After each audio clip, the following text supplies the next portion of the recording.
Can't hear you, bro. If Big G was here, he would have fun. That's right. Pittsburgh Steelers fans, welcome to another Monday night episode of the Hangover podcast. I'm filling in temporarily for your boy Daniel J, and we got the regular on here, the triple OG homie Shannon White. Shannon, what's happening, man? Well, it's this is our first non-victory Monday, which is there's always a silver lining. So we're going to focus on some of that today. Yeah, man, because a lot of stuff I was disappointed in yesterday with some stuff that I saw some progress in. Yep.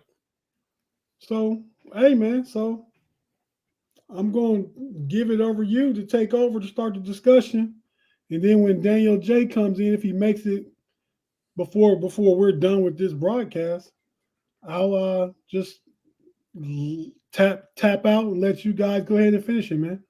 Well, you don't have to tap out. Hey, more the merrier. Okay.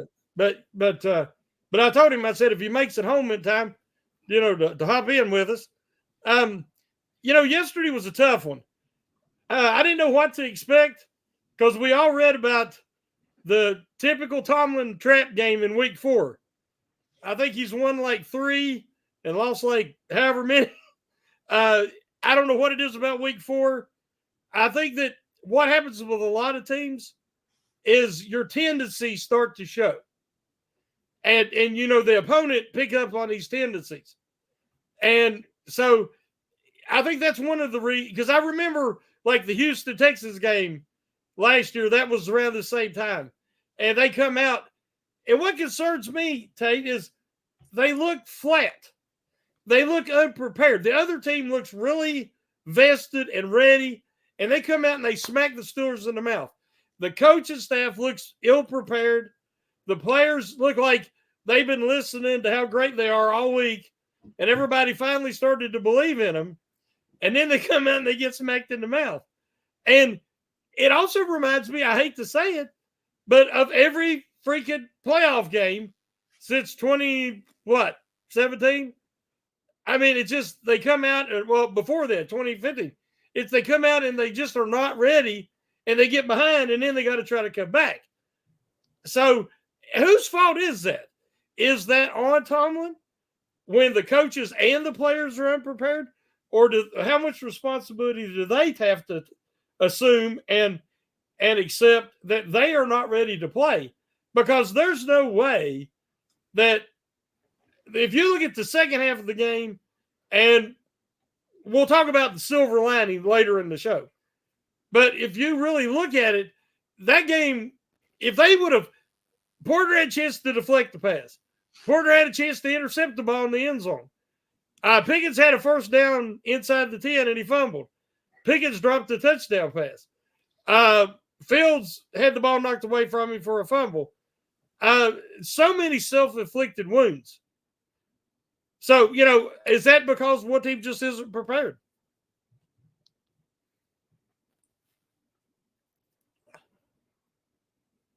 You're mute. Man, good thing Big G not here. But man, I agree with you. But I think it's broader based. I think it's both players and coaches. Yeah.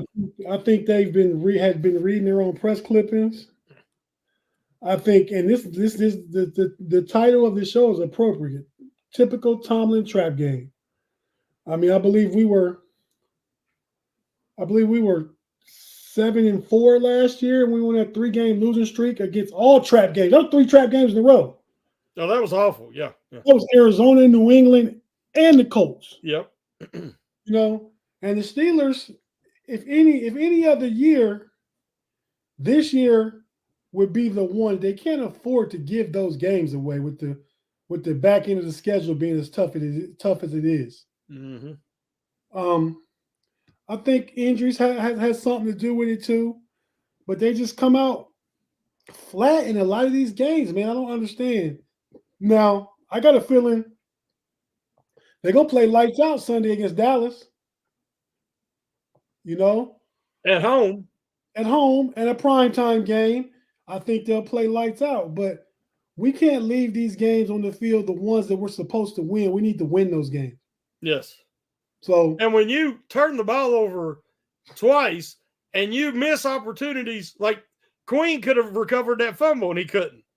Like I said, JPJ could have intercepted that ball and he didn't. I mean, you're missing opportunities. And if you have a -2 or worse turnover margin, you lose most games. Most games. Yeah, and I mean, even as bad as they played, they were right there. I think if it wasn't for the miscommunication on the snap, Justin Fields took the blame, said this Zach's supposed to snap it on first move, and Justin moved his leg and Zach snapped it. I think if it wasn't for that, I believe the Steelers went down at the very least got in field goal range. Yeah, it was looking promising. Yeah, it was looking promising. But I'd say, I admire Fields for taking responsibility, but this has happened 2 or 3 times now, and I am a big fan of Zach Frazier. And I know Zach Frazier is an honest young man, and I know that he didn't want to throw blame, but he said after the game he felt a tap. Well, if you watch the replay, there was never a tap. So I think that there was definitely miscommunication. Let's put it that way. That's why I say Justin Fields accepted accountability in his presence. Exactly. And Ben used to do that. He said it was first move, and he moved his leg, and Zach's not on me. So I can. Well, see, Zach didn't say that. Zach didn't. He could have said, Zach could have said, well, he moved his leg. He just said, I felt a tap, which obviously he didn't because there was no tap. Right. So, Zach just, I mean, you can tell he's a young rookie. He didn't want to throw anybody on the bus. Exactly. That's what that was about. It was Justin Fields accepted responsibility of that. And that's what leaders do. That's what leaders do. That was a moment for him.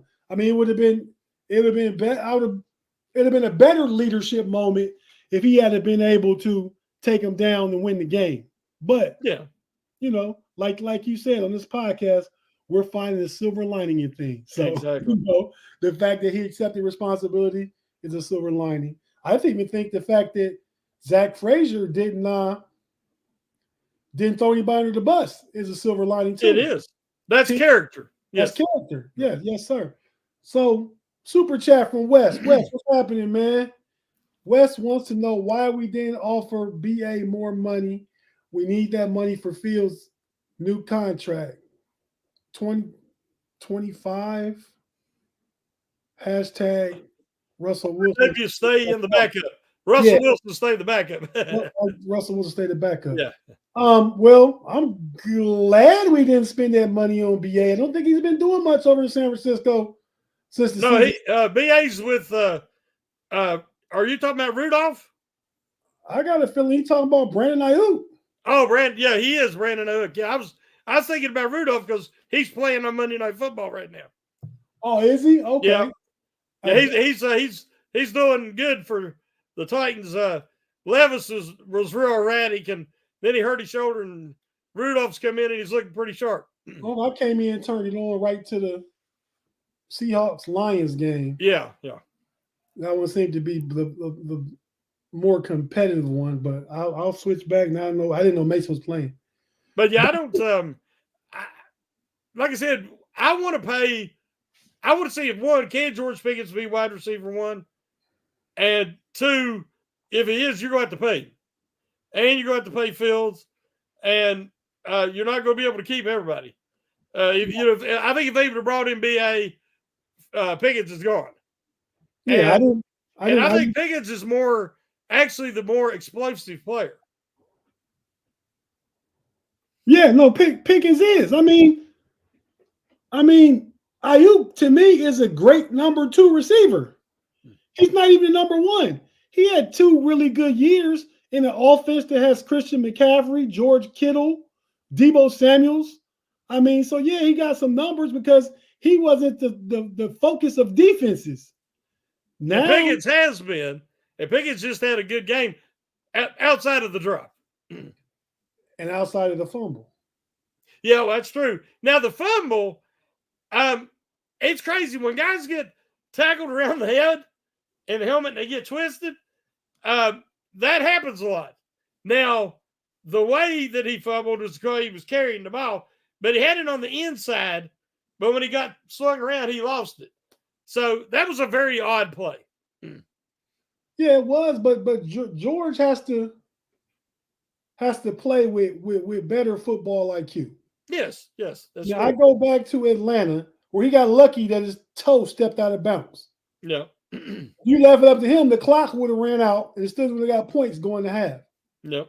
This is the same situation, not with a clock expiring, but you got all the yards you can get. Stop holding the ball in one hand, trying to twist and turn and fight for more. Just get out of bounds and run the next play. It was at one point there. It was, I can't remember if it was 20-3. No, it was 17-3 maybe. And I don't. When guys make a catch or make a play like a regular tackle, and then they hop up and they got to go through all these theatrics. Look at me, and they help. I'm just more old school. Especially when you drop a touchdown a few plays later, just play. If you score the touchdown, then celebrate. After the game, celebrate all you want, but we don't have to celebrate every first down. It just gets a little too much. Look at me. I'm not seeing as much of that this year with him, and I'm hopefully that's a sign of maturity. Yeah, Claude Bishop. I won't call out your whole title on the Hangover, Claude, but you know what you are on Pump Your Brakes and the Homies. He knows. Claude, any Steeler fan should realize that the Steelers won't win a playoff game with those coaches, Tomlin, Austin, and Matt Canada. I don't know. Aaron Smith is not Canada 2.0. I would put you there, Claude. Yep. But because you were going this way on Justin Fields a few months back too. Yep. I think you just be patient.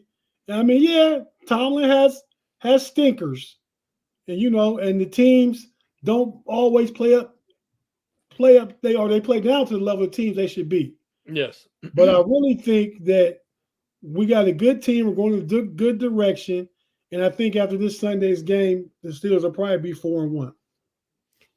I mean, it's set up with Parsons injured and Lawrence injured, and that I can't remember his name, the star cornerback from last year. He's been out all year. They've had some injuries. Dallas has. So both teams are suffering.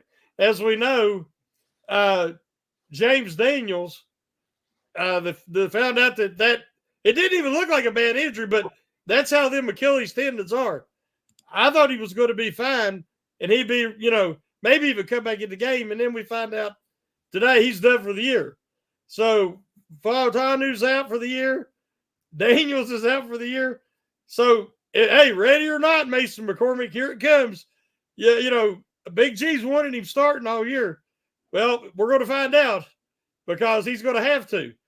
I thought that he didn't look ready for prime time the other Sunday. Grover Stewart. Now, anybody that's ever heard anybody talk about Grover Stewart, he is a powerful man. And on one play, he pushed McCormick and Frazier into the backfield and put Frazier on his butt. Now, I haven't seen anybody do that yet this year. But Stewart's a huge man and a very strong man. He's like Hayward. And so I think that was a welcome to the NFL moment for Frazier because he's not used to having anybody playing him. But he bounced back really good from that. But McCormick, I think he missed a couple of blocks. But that's what you got to do anymore, Tate. You got to play the young guys, especially when you got these injuries, and you got to live with the growing pains. You have to. Claude chimes in again and says the Colts had injuries too. I don't believe we're using the Steelers' injuries as an excuse. I think the Steelers left the game on the field with sloppy play. Missed opportunities, yes. Missed opportunities also, yeah. Not catching interceptions, Joey Porter too. Yeah. Not getting the fumble, Patrick Queen. The fumble by George Pickens inside the 5-yard line. And Justin Fields fumble, that didn't cost him because they missed the field goal. But he has to play cleaner than that. That was the first time this year I saw Chicago Justin Fields on that one play. But it's always when he tries to do too much. Tries to do too much. Yeah, he should have just threw that in the way. That play was dead. What do we think? Wes H is saying Najee sucks. Well, that was another point I had. Now I'm gonna piss off some people.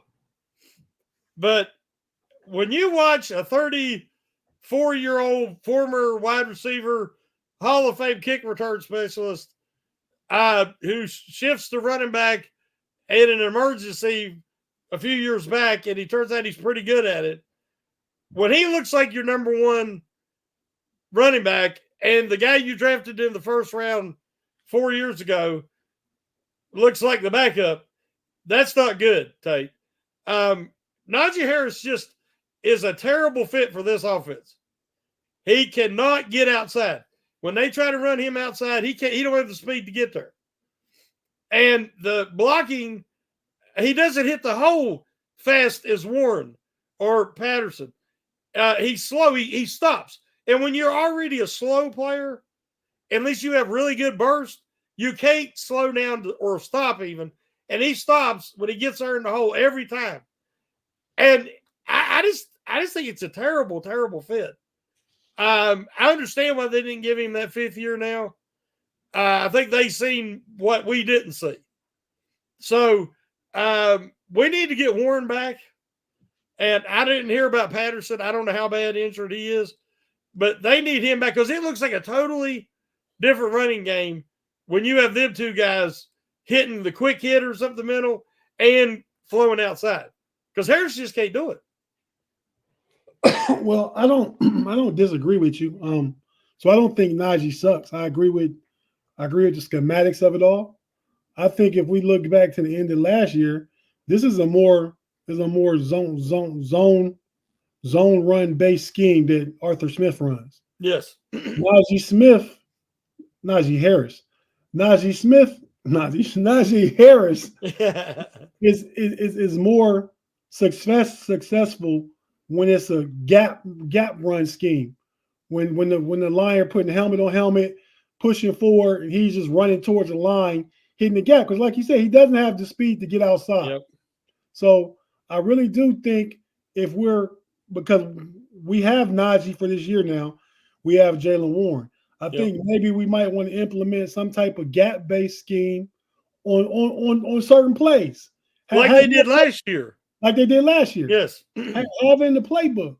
I mean, because yes, Cordero Patterson will come in. He's experienced in Arthur Smith's offense, but also being a kick returner, he's accustomed to his vision is better. Yeah.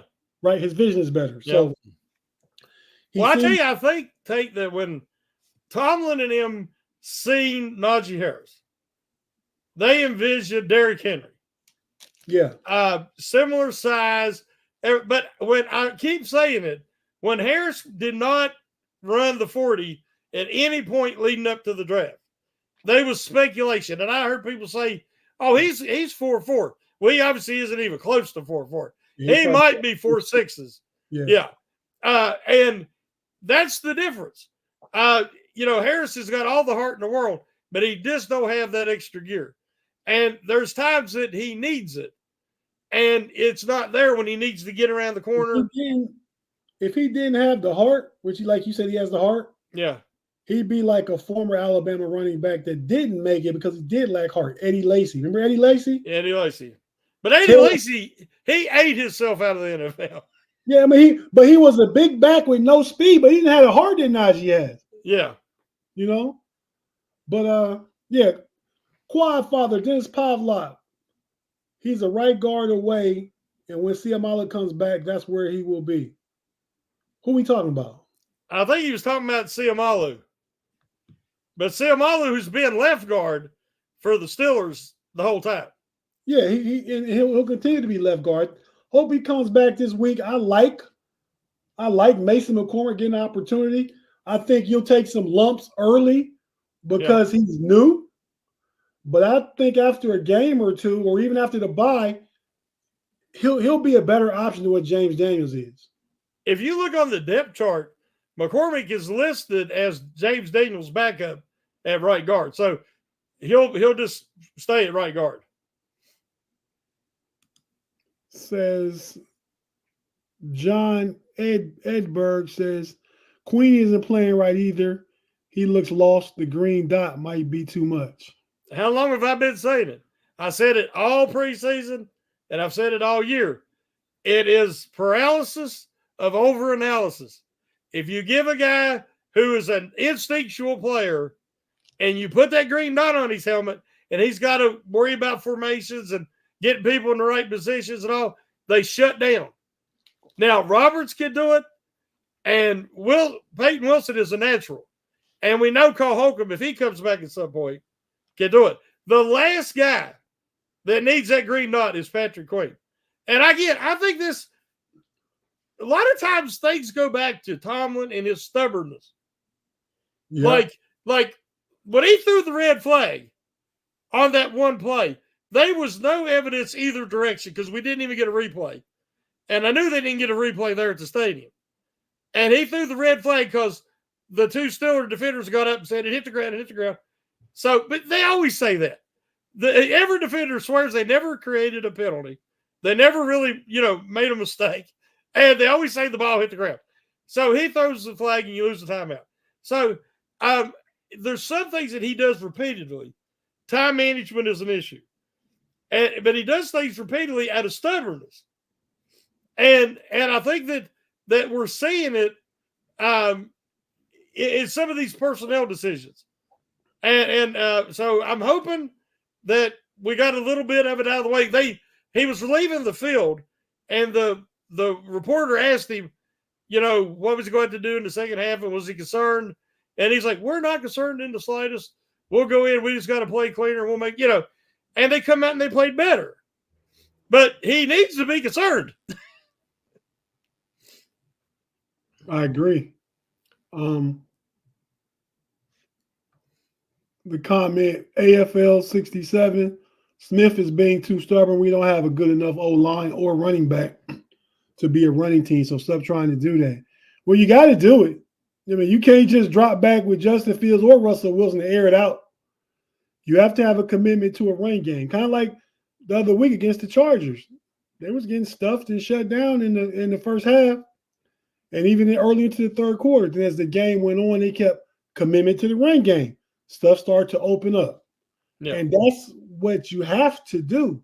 You could mix more play action in there. You could pass a little more, go a little more 50-50, but you can't abandon the run no matter who's injured on the line and what running back is in there. Well, I think Patterson in the first half, prior to the injury, had 53 yards. So I think that, it's not the running game or even the calls. Sometimes it's the offensive line, but that's going to happen with the young guys and all the injuries. But I'm telling you, Patterson looked really good running behind that line. He can't carry it 20 times, though. No, but he looks good when he does. But Harris he does not fit it. Right. And I see Wes is saying, what running back in the NFL currently is a good example? Well, there's different guys that can get to that edge. It's perfect for a guy like Aaron Jones, Pollard, who's with the Titans now. Austin Eckler. The guys that can get that edge, they got that little bit of quicks. Like I said, Patterson do it. Hey, Warren's going to do it. When Warren finally gets healthy, Warren is going to take over at the running back. You watch. I think Warren will take over. And Harris is just not a good fit. I think so. So, Super Chat, Last King of Scotland. Another one of our loyal viewers that was against QB1, Justin Fields. I ain't forgot, Last King. Thanks for the Super Chat. 599. Steelers start slow Sunday is going to get ugly. I don't think they'll start slow. It's a night game. It's a primetime game. They always perform well. It's a big game. It's probably the game of the week, Cowboys Steelers. I mean, just the history in that rivalry, how many times they played in the Super Bowl. I like the Steelers in the game. I like it better now that Fields is becoming established. His mobility will help neutralize the pass rush, and the Dallas's two top pass rushers are out. So Right. I do like that a lot better. I'm not scared of Dallas's running game, which we knew Taylor and Richardson could be a problem. But we got to remember, guys, they picked on Joey Porter Jr. all game. Most teams avoid him. Well, they went after him all game. They went after his side because the Steelers were playing zone. Yeah. But even in that, they were trying to set up Richardson by having him drop into the zone late. Mm-hmm. Like on the very first pass, if he'd got better depth, he could have intercepted that ball. And but that's not his specialty, his zone. And I like it when they just match him up man and turn him loose. But he was struggling, and we're not used to that. Patrick Queen, again, is not making impact plays because I think he's thinking too much. They held, tackled, whatever they had to do to neutralize Watt. And Herbie is a full-time starter. He made a play or two, and I thought he did good trying to set the edge. But the Colts interior line is really good. And they pushed around Benton and Hayward, manipulated them, and created running. Most of the good runs was up the middle or right off tackle. And that was worrisome because, Quentin Nelson's probably the best guard in football. Yeah, Quentin Nelson's really good, but I've seen Cam ragdoll him before too, though. Yeah, but that was when Cam was younger. I mean, Cam played a great game. Don't get me wrong. But because there was times he was doubled. And when one of those guys doubling you is Quentin Nelson, you got a problem. Shannon, this is Matrix worthy from Tyrone Johnson. Oh boy. Hey, I'd do it right now, Tyrone, but it ain't happening. Why? Where do we sign? Why would Dallas do that one? Ooh. I love it for the Steelers. Yeah, definitely. I mean, the money don't match. I mean, CD just got like 32, 33 million a year. Yeah. Now he's making like $5. So that would be wonderful, but it ain't happening. But I'd love that. But you got to give the old guy Flacco some credit. You do. I mean, he's had games like that against the Steelers, and I mean, every time it was 3rd and 6, 3rd and 8, he'd throw a 9-yard pass. I mean, he just see. This is another one where I will fault Coach Tomlin and Terrell Austin. We always hear about you don't live in your fears. Yep. Man up, put pressure on Flacco. If you got to send 5, send 5. If you got to send 6 and leave both Jackson and Porter Jr. on the island with Minka out there as safety help, because you got the other one in the box. If you let Flacco stand in the pocket, 1, 2, 3, drop back, throw off his back foot, he gonna kill you more than not. Oh yeah. You have to put pressure on him and make him roll right or left, make him evade pressure. He's not as accurate. Yeah. You're more prone to get sacks on him than you would have been Anthony Richardson. Definitely. So I think they went about that all the wrong way once Flacco came in the game. Flacco's still got the arm, guys. I mean, it's like an old power hitter. You pitch him different because if you make a mistake, he can hurt you. And that's how Flacco is. I mean, that guy can still rip it. He could grip it and rip it. And he did. Enough to win the game. Right. You know the answer to that, Shannon? Afton. Shout out to Afton, one of the chat generals everywhere. But how much of our D was Tampa 2? It's the Steelers don't play a ton of Tampa 2. They really don't. They have one of the safeties rotate up a lot. And Fitzpatrick was that guy. And I thought for sure he would get an interception. And he might have with Richardson if he would have stayed in the game. Because Richardson has utter belief in that cannon he's got hanging off his right shoulder. But when he went out and Flacco and they already had the lead, I was like, uh-oh. Because I had a feeling Flacco would protect the ball. I think Flacco's last appearance that I remember was that playoff loss to Houston when he was in Cleveland. And he threw 2 pick-sixes because Yep. Houston was applying pressure to him. Yeah, and they made him move off his spot. Yeah. So, hey, real quick, man, this is a breaking point. Let's get this comment from Wes. We're going to take a quick break. You know, if you're watching on YouTube, we're not going anywhere. We're just going to hear a few words from our partners on the audio side. But before we go, this comment from Wes H. In some ways, Justin Fields has looked better through 4 games in Pittsburgh than he has looked in 3 years in Chicago. Definitely. I would agree. Definitely. One of the things, in ways, in all ways. Yeah, one of the things we were talking about, the silver linings, is I told everybody on our Slack channel and my family, I was like, well, when you're behind like the Steelers are, you can throw the game plan out the window. They're going to have to open it up and say, Fields, see what you can do. And he led 3 straight touchdown drives. Yeah. 3 straight. And he had him in good position before the botch snap to maybe get down and tie that game. So I feel more confident in Fields. I heard people say, well, is it time for Wilson? What?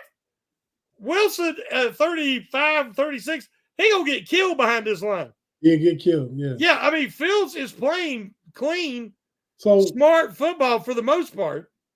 Let's pause right there, go to the break, come back and talk. I got a question for you. All right. So, hey, if you listen to audio platform, Apple, Spotify, Amazon, iHeartRadio, we're going to take a quick break here, a few words from our partners. We'll be right back after this.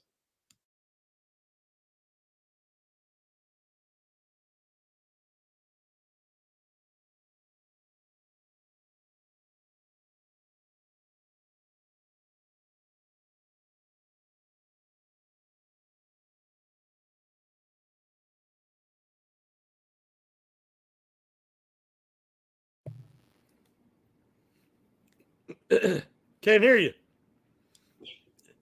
Man, Big G going to be all over you. All over me, man. What I said was thanks for joining us back on the Hangover podcast as we review the Steelers' 24-27 loss to the Indianapolis Colts in a typical Tomlin trap game. Yep. So we talked about some of the things that went wrong. I believe when Shannon, before we cut the break, Shannon was talking about Justin Fields playing better and Russell Wilson not needing to get behind his line. Yeah, I mean, I'm glad we have Russell Wilson. And, you know, him being the number 2, that's great to have his experience and his leadership over there. Another set of eyes that he could, you know, say, Fields, I'm seeing this. Did you see that? You know, that other quarterback can be a valuable resource to a young quarterback like Fields. But, I mean, what do we see? Is that 3 or 4 touchdowns rushing by Fields already? I think it's 3. Yeah, I mean, and there's opportunities there for some big plays. He's run for a lot of first downs. So those are things that Wilson's not going to be able to offer. And right now we're seeing Pickens is getting open, but he's getting extra attention. Calvin Austin is made some good plays. But Freiermuth is their number 2 guy. And they need somebody else to step up. Can that be Roman Wilson eventually? We hope so.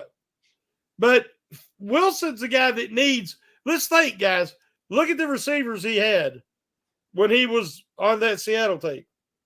And they were really, really good. Yeah. Look, you know, he's always had the receivers. And right now, I don't know if he would have that in Pittsburgh, especially with their lack of a running game, with all the injuries and running back in the offensive line. This is not the time to even think about Wilson. Yeah, we don't want Russ cooking. No. Hey, I don't know that Dennis Pavlak, the Quad Father, has ever posted a Matrix-worthy comment. He's the anti-Claude.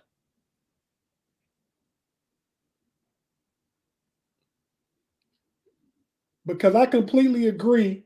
Honestly, we would have scored. Thanks for the super chat, Quad Father. Definitely. Honestly, we would have scored 31 points if Pickens doesn't fumble. This is a much better offense. I completely agree. Oh, definitely. Yeah. That's why you're the anti-matrix. Yes. Paul will come here and say something totally ridiculous with hot takes and big G type burners. That's what Claude does. But I swear, guys, I have to laugh sometimes when Fields rolls blindly to his left, when the pressure comes, something because he's got that athleticism and Pickett didn't have.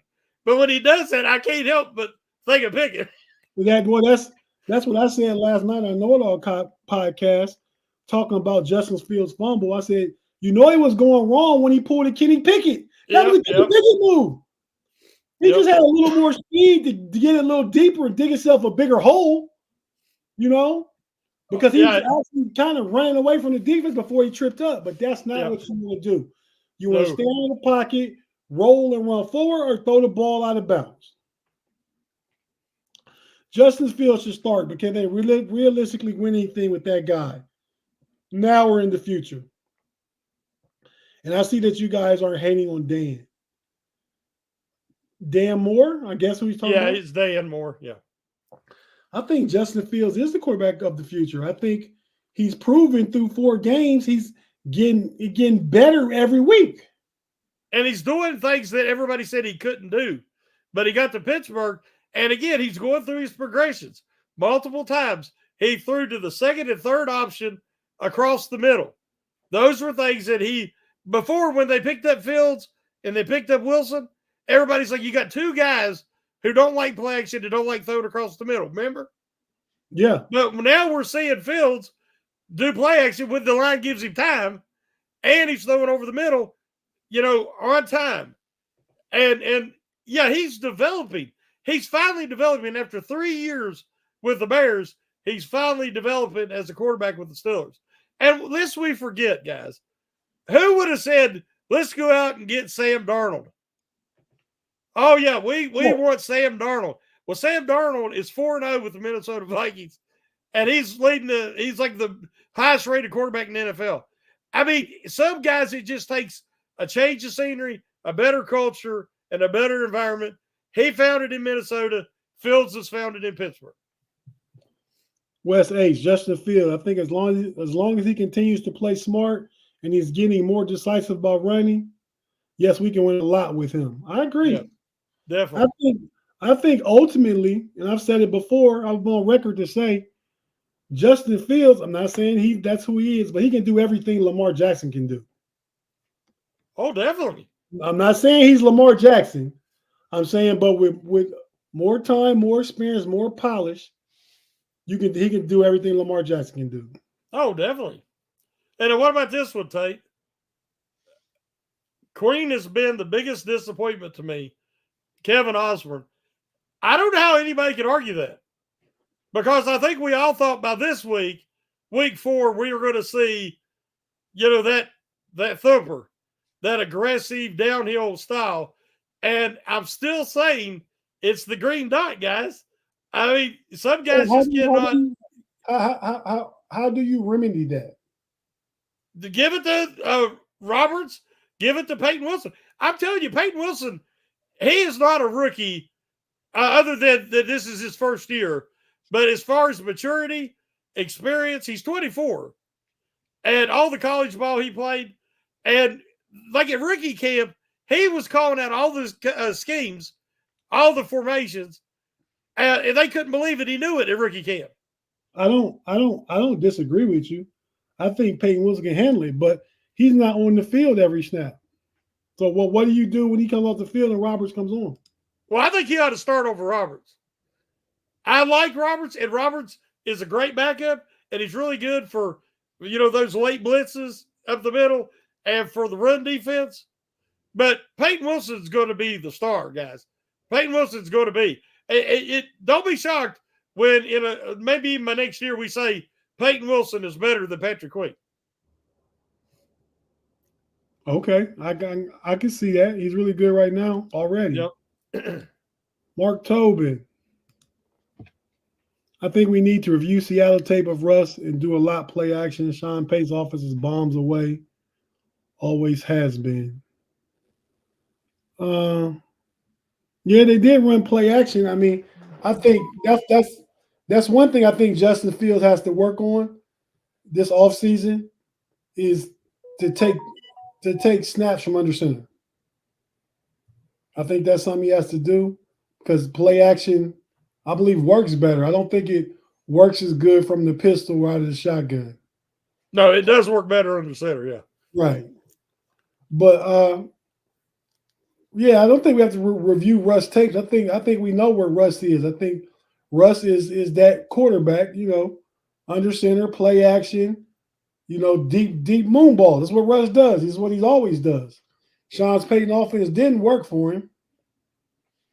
It's not working too good for Bo Nix either, but they did get a win yesterday. Yeah, but you see his numbers?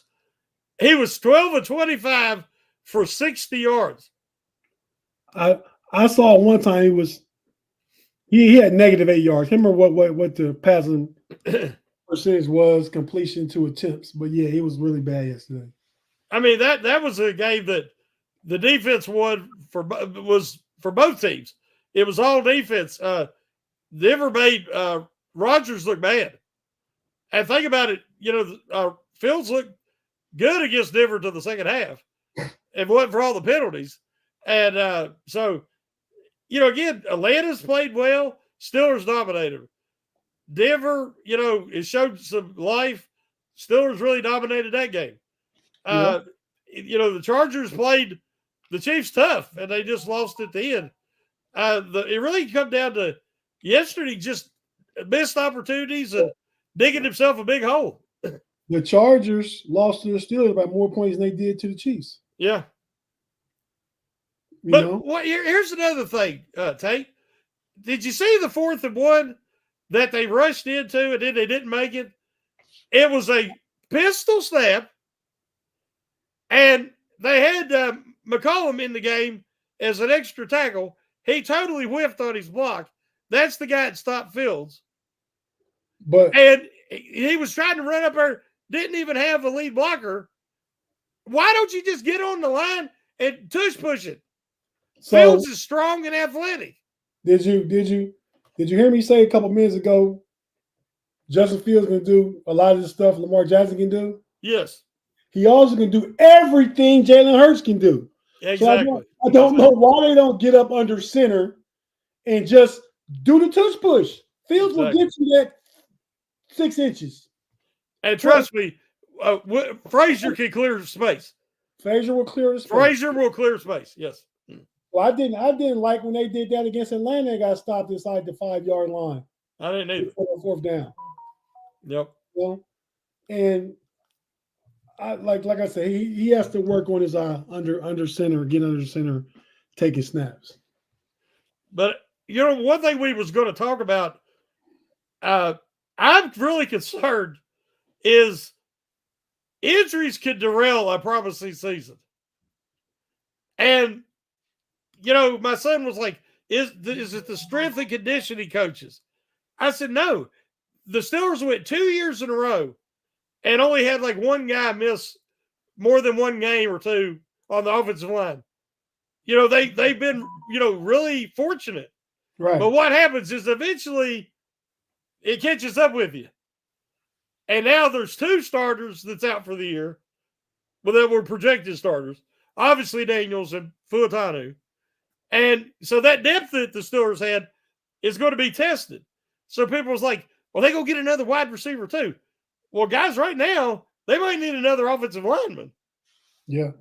So there's different areas they can look to maybe make a trade. But the injuries are concerning, but you can't control that. We've seen team seasons decimated in recent years. The teams that we thought were going to be playoff teams. That could be the Steelers this year. I hope not. But did you hear what Deshaun Elliott said after the game? What did he say? I didn't hear what he said. He said that he called out the practice habits of some of the players. You know how tired I am of hearing that? We've heard that for about 3 years in a row to 4. About, last year was Fitzpatrick called out the practice habits. And I can't remember who it was the year before. Najee too. Najee, yep. What I'm saying is What else do you got to do that's more important than work on your game? You're making millions of dollars to play a sport, and you practice for a couple hours. What is more important? I mean, why can you not focus for that period of time?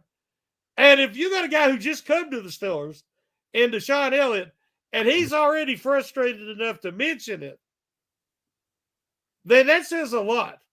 That there is problems there.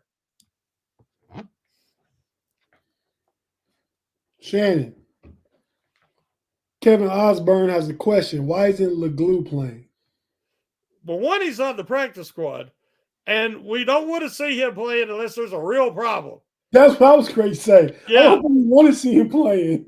I mean, I like the young man, but you think the line that he did play on was one of the worst in Steeler history, and Emily got being killed. So, I mean, here's the thing. McCormick and Anderson hopefully can handle this right guard.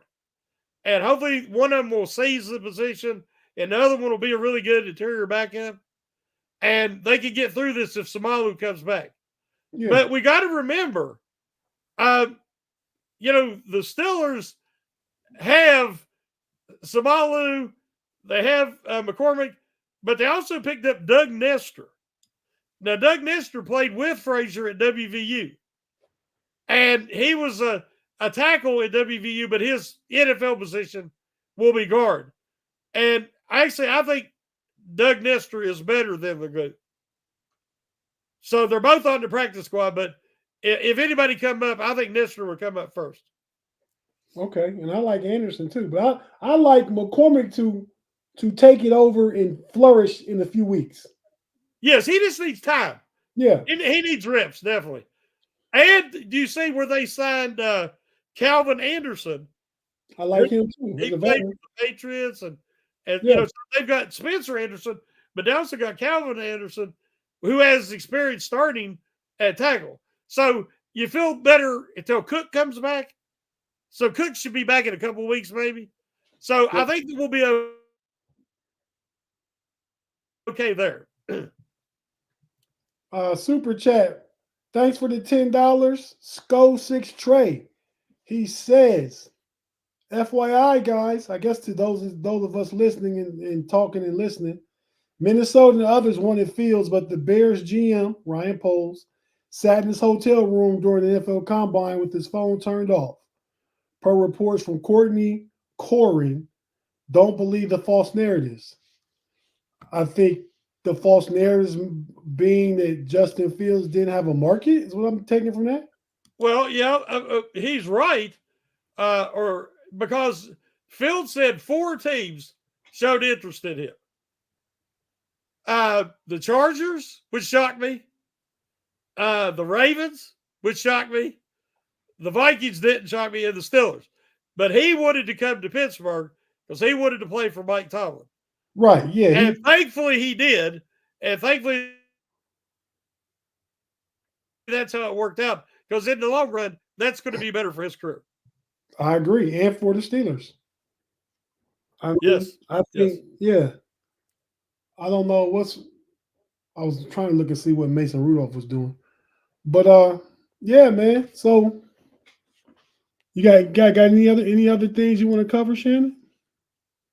Well, we was talking a little bit about the silver lining, and so my silver lining, and I know you agree because we've already talked about this a little bit here on the show, but Justin Fields, I feel more confident that if required, he can make those big plays, scramble out, keep his eyes downfield, make the big throws. He had a couple more beautiful throws.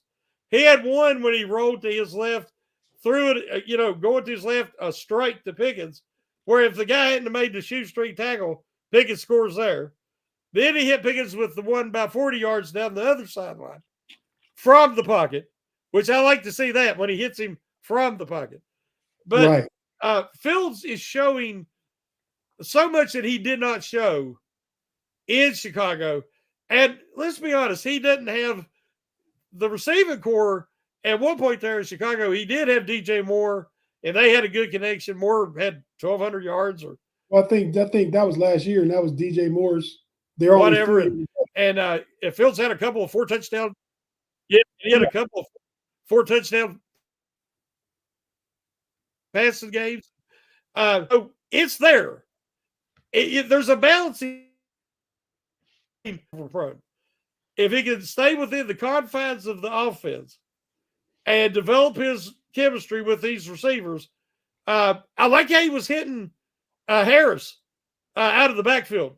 That was beautiful because you get Harris and Warren the ball like that, they can do something with it out in the open. I think I agree with you. To Claude's comment, I think once again, per usual, Claude is wrong. Yeah. I think the Bears and Ryan Poles as general manager, they want to do right by Justin Fields. Well, they did. They They did. essentially let him pick where he wanted to go. Far as my silver lining, Shannon, it kind of aligns with yours. I guess it's kind of the same thing. But the silver lining for me is that I saw the offense do something yesterday. Yes. You would have told me Justin Fields throws for 312, runs for 55, 2 touchdowns, throws for another touchdown. There's no way I think the Steelers lose. No way. But I feel like the defense let us down yesterday. The offense made a lot of sloppy mistakes. Pickens fumble, Fields fumble, the bad snap. But if defense does what the defense typically does, we would have won. So yes. I find the silver lining in what the offense was able to do yesterday in the second half. Well, like I was mentioning there a second ago when we had a little signal issue, Mount Washington, this is what we've been waiting on, Tate. This is what me and Big G's been screaming about. Get Washington the ball, and guys are going to have trouble tackling him. Because he's big. How many receptions did he have yesterday? Huh? How many receptions did he have yesterday? 2, I think. But that one he caught and ran down the sideline and jumped over somebody. Yeah. Get him the ball. Oh, yeah. Got to feed him. And the one thing to take advantage of the way they were putting all that pressure, they were sending an extra guy every play. To take advantage of that, you got to hit the seams quick with your tight ends. And that's what I want to see him do. Hit Washington up the seam with momentum, and then let's see him bounce off. Right. So, Skull 6 Trey again. Thanks for the $10 super chat, man. We really appreciate you, bro. Yep. TBT. What's TBT? I'm old. What, to be truthful? I don't know. Maybe that's it. Yeah. 4 teams were the only teams remaining that wasn't willing to kiss Ryan Poles' butt. Minnesota was at the top of the list, along with Atlanta and Pittsburgh. The truth will come to light. Atlanta was in the market for Fields until they signed Kirk Cousins, and they didn't need him anymore. Yeah. I don't see any reason why Chicago would have traded him inside the division. They have to face him 2 times a year. Yeah. Going forward. So, those options. And Fields wanted to play in Pittsburgh for Tomlin, and Tomlin liked Justin Fields. Just go back to his pro day. Yes. But the Steelers were never going to be able to pick in a position that they could get him. So, and I said when we were talking about it on other shows and back and during the offseason, Shannon, I was willing to give up a second or third. And I'm glad that's why con man's the con man. Yes. Glad he got him for a 6th. Looks like it's going to turn to a 4th, but that's okay. Oh, yeah. We'll take it. And the starting quarterback, you're okay with that. Oh, yeah, definitely. Yeah. But Skull 6 Trey, thanks for the $10 super chat, man. We really appreciate you. Definitely. So let's just go through some more of these comments in the live chat, Shannon. We got about 5 minutes left. If any team would have offered a third, he would be on another team. Don't fool yourself. Well, that's one thing for sure, Claude. We'll never know. All I know is that Ryan Poles said we want to do right by Justin. That's the part we do know. Yes. Afton, what's Afton saying? He had the Superman reception in the hop. What's it say? The hop along. Hop along. Hop along while carrying guys. Who we talking about, Afton? Well, remember he stiff armed the first guy. Oh, we're talking about Darnell Watson. Yeah. He Steph already, and then he just leapfrogged the tackle. He did. I didn't the contact. I didn't realize what we were talking about. Real quick, AFL 67. Let's go positive for wishes. What if Jones, Frazier, McCormick, Anderson, Faitanu all turn out to be great with young? I think they will be good. I think they just need time to mesh together and more experience. And health. Obviously, health, yes. I agree. Yeah. Another $10 super chat from Sco6 Trey. Man, everybody in the live chat, y'all let Sco6 Trey out, do y'all, man? Somebody might want to go ahead and do another big super chat to back Sco6 Trey up a little bit. Hey, but he says Ryan Poles turned off his phone during the combine where all general managers were assembled. So the general managers turned off their phones, therefore killing the Justin Fields market. That could be a possibility. But I don't. If Poles turned off his phone, he already knew what he was going to do then. So he didn't care what nobody else was willing to offer. He already knew, had talked to Justin Fields probably. And knew what Fields wanted. Yeah. Was about what Fields wanted. I think that was definitely it. Listen, we've seen a market for Kenny Pickett. We've seen a market for Mason Rudolph. We've seen, and we're talking about Justin Fields, who is arguably the most talented and athletic quarterback to come out in quite a few years. You got him, Anthony Richardson, Lamar, and I think Fields throws better than Lamar.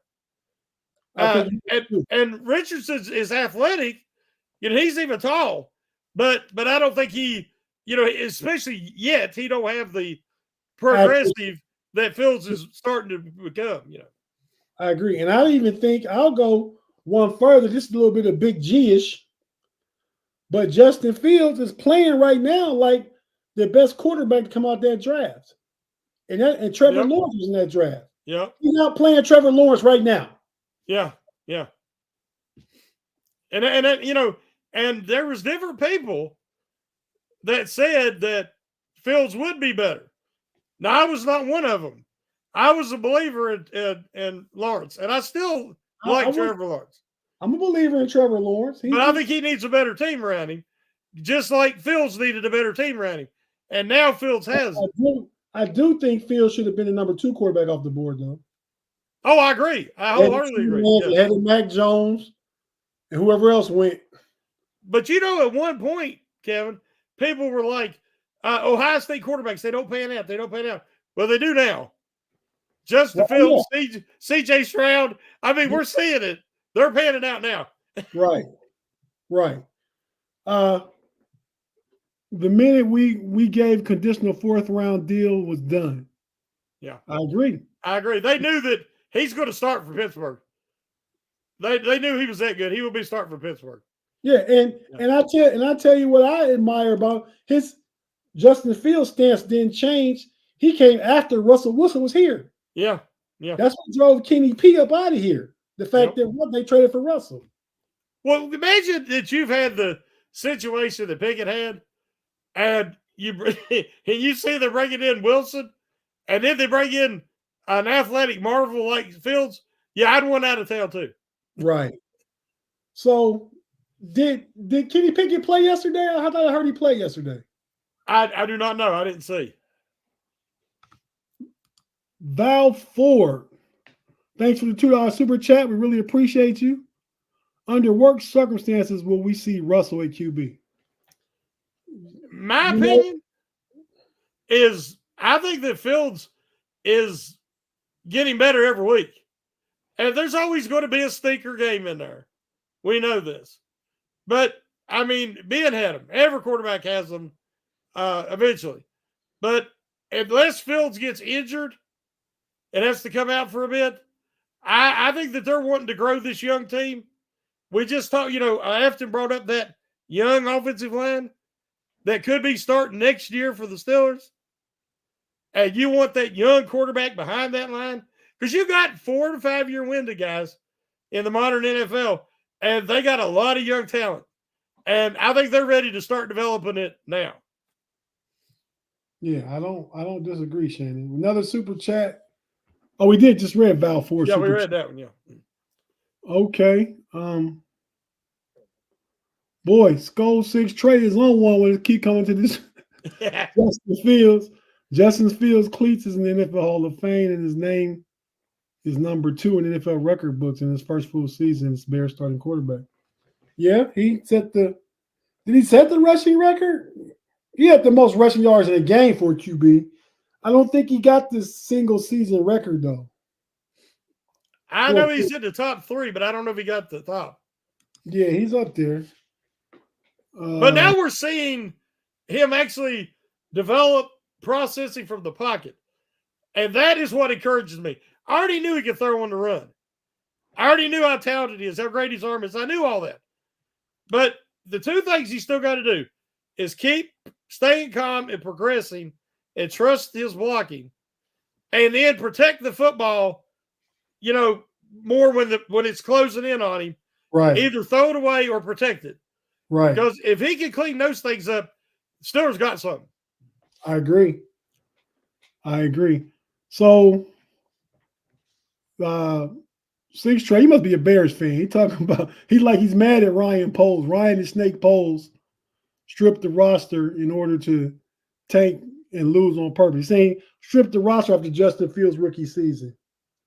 Last one. Val Ford says, heck, even Kenny Pickett has the ball from those back-to-back come from behind wins as a rookie starting QB. Okay. Well, Shannon, man, we're an hour in. If anybody's in the live chat that hasn't hit the thumbs up, hit the thumbs up, or Big G will make us see his algorithm sign to. But Shannon, go ahead, man, and let us know what's going on, what you got going on and all that, man. Well, everybody want to check back with us Wednesday at 8:00. And we'll have our puppy breaks, and we'll get to see brother TJ Tate Fresh Boy Tate, and Big G, and so we don't want to miss that, and that'll be the next thing on my schedule. Okay, yeah.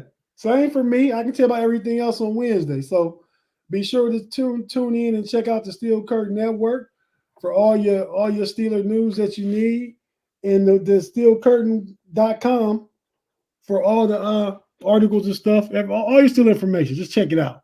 Lots of good stuff.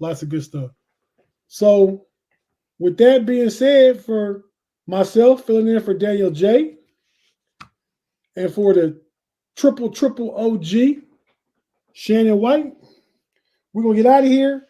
Shannon, man, go ahead and take us home, man. You know how you do. 2 things. One, Dennis, thank you, brother. And our prayers go out to everybody impacted by all this flooding. And it's just such a disastrous situation in Tennessee, North Carolina. But just know that you're under thoughts and prayers.